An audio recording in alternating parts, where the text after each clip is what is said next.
The creation of Future Trunks fundamentally changed Dragon Ball Z, and in doing so, also changed anime. If you want to learn how, what makes him awesome, and hear some of his greatest lines, keep watching. And if not, know that I'm not above begging you to stay. If you've seen my Vegeta video, you'll know I said that Vegeta changed anime because of the influence he had on inspiring similar characters. That's not the case here. Future Trunks changed things in a vastly different way. He opened up a whole new world in terms of what you can do with the narrative structure of a popular anime. Think about it. Dragon Ball was inspired by Journey to the West and is very much an action-adventure story. Dragon Ball Z took things to a different level, and it morphs into a sci-fi battle shonen dealing with different alien races and traveling to other planets. That alone is ambitious, but then Trunks shows up and things are never the same. Hundreds of episodes into the Dragon Ball franchise, he introduces time travel. It's accepted as normal now, but think of how risky that was, especially that deep into the series.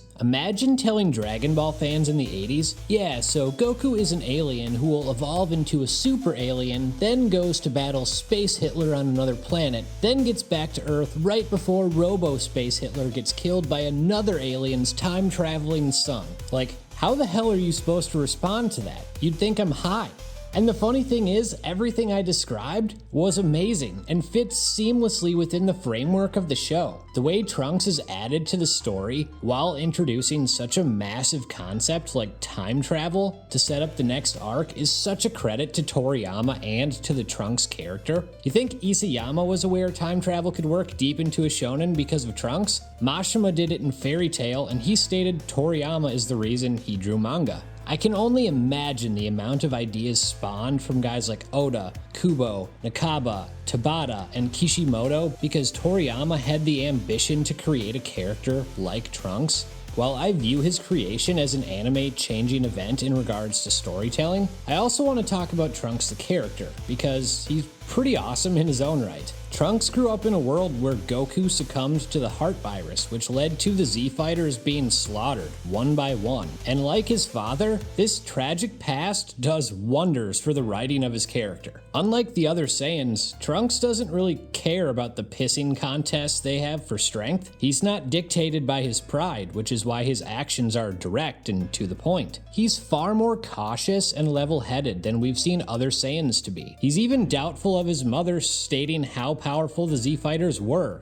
because with what he's been surrounded by his entire life, he can't fathom it. With his upbringing being handled by Bulma and his mentor Gohan, this makes sense, and you can see their influences on his personality. Trunks is desperate to help fight the androids, so Gohan starts mentoring him, and it's tough to tell whether this is him simply being young or it's his Saiyan blood that's compelling him to be rash about thinking he's ready to fight. Him being there when Gohan fights the androids directly leads to Gohan losing an arm, which at least partially plays a role in Gohan dying the next time he fights the androids, which does lead to an epic Super Saiyan transformation for Trunks. However, 3 years go by of Trunks training himself, and it's still not enough to defeat the androids. He clearly has PTSD from growing up in this hellscape. Maybe Toriyama really did hate Vegeta to keep piling all this on, but his writing with the family was top-notch. This leads to Trunks finally buying into his mom's plan of going back in time to save Goku. The way she describes Goku here really hit the nostalgia for me, because you can feel how heroic he was and the hope he made her feel. So having Trunks write that on his time machine going back was a really cool touch.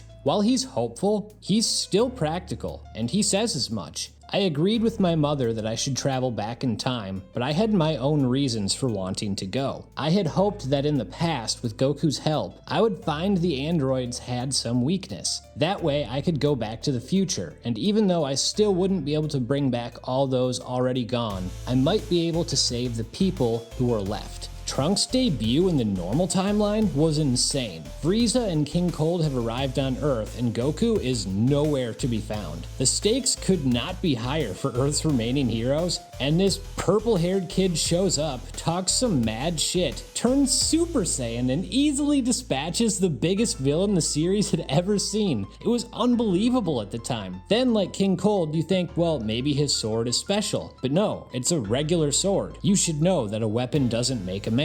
And like that, Frieza's bloodline is extinct. Now we're wondering, who the hell is this guy? And finding out was both shocking and hilarious. This guy's from the future, where Goku dies. He's also Vegeta and Bulma's kid. It was total information overload, and when the guy who easily dispatched Frieza said something worse was coming, the androids, you believed him, which was one of the best setups to an arc ever. This was the only fight he has where he totally feels like Vegeta's son. He's cocky, he takes his time and toys with them, and he lets his opponents have his weapon. It's funny that the most Vegeta we see in him is before we know they're related. When Trunks returns to the normal timeline, I think people forget how many important reveals he shared. Android 19 and 20? He doesn't know who the hell they are. Android 16? Nope, don't recognize him either. 17 and 18? Yeah, those are the ones who ruined my timeline. Wait, they're way stronger in this one. One after another, these reveals changed the landscape of the show, and it's why this is probably my favorite time as a DBZ fan. The relationship between he and Vegeta is particularly interesting because Vegeta doesn't care about him at all early on, and they have a lot of trouble relating. Trunks had only heard stories about his father and wasn't raised to have Saiyan pride. He was raised to survive. Vegeta is headstrong and arrogant, while Trunks is reserved, cautious, and efficient. They have completely different values, and Vegeta looks down on him. In the hyperbolic time chamber, they barely interact, and Vegeta has little interest in him at all. It's only when Cell kills Trunks that these paternal feelings show through for Vegeta. Before Trunks goes back to the future, we get a cool moment. Father, you're so tough and proud, hard and cold like a rock, but still, deep down, your heart beats like mine does. I know you feel. I'm your son, and I will always love you. I'm glad I got to see you, Dad. They progress this well in Super, but we'll get into that in a little bit. One of the most underrated episodes in all of Dragon Ball Z has to be actually watching Trunks return to the future after the Cell games. Any DBZ fan worth their salt saw the history of Trunks, and we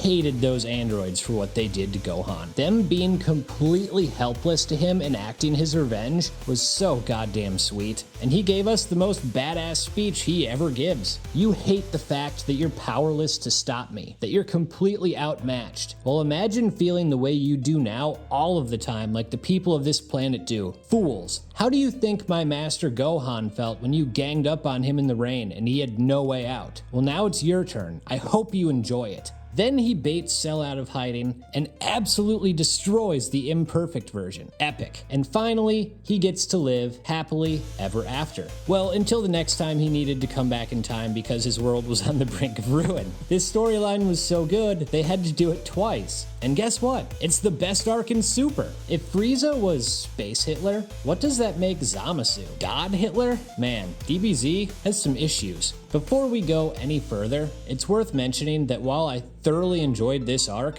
this guy is not as cool as this guy. I really liked how we immediately saw PTSD Trunks when he returns to the regular timeline and freaks out when he sees Goku, thinking it's black. He's pretty down when he's in the past, until Gohan and others cheer him up, which is such a cool callback considering his relationship with his timeline's Gohan. One of the better character moments in Super is Vegeta explaining why he trains daily to Trunks, because even if things are peaceful now, someone stronger could always come around and come for the ones he loves. That's literally been Trunks' existence. Stronger beings coming and destroying his world, so this is not only relatable to him, but gives Trunks a better understanding of his father. Yet, to this point, Trunks has also only trained for the threat in front of him and has always relied on others to take care of it for him. It's needed growth, something he never learned because he grew up without his father, but the current iteration is able to give him that guidance. It's something Trunks certainly takes with him when he finds his home in a new timeline. Much like his father, Trunks made a huge impact on the landscape of anime. You could even say he also changed anime